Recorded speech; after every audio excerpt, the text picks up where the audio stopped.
kayo man naghimo mo dyan siya na issue at all.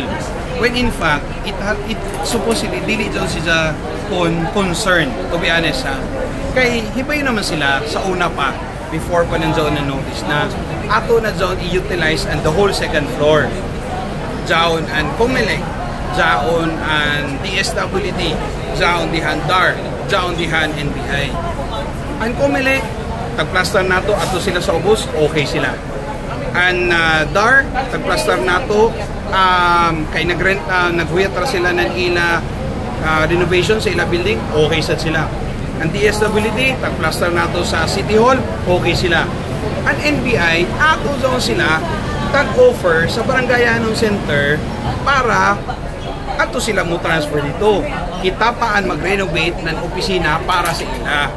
So for the reason, kaya man gusto nila na diha agad zone sila is not something na diha na tag-ibayo. Basin ba sa jay pangita diha, ya okay bayo. Or siguro zone nila JO or staff diha, hibay naman kita kung uno'y racket ng zone, di ba? Pero in terms of public service, nag-offer kita. Number one, the city government is not dili nato responsibility to provide space for national line agencies. But then again, nag-offer kita free of rent and free of renovation. And ikaduha, an NBI is daw may ila revenue. Tanan kung tanaw niyo mo tanan national line agencies, daw may ila budget ng MOE.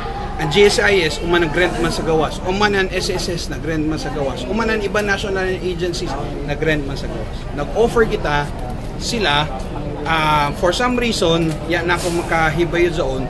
So, una mo ba, gusto pasabot doon na pagkasaton kita, na dapat muluhot kita sa ila.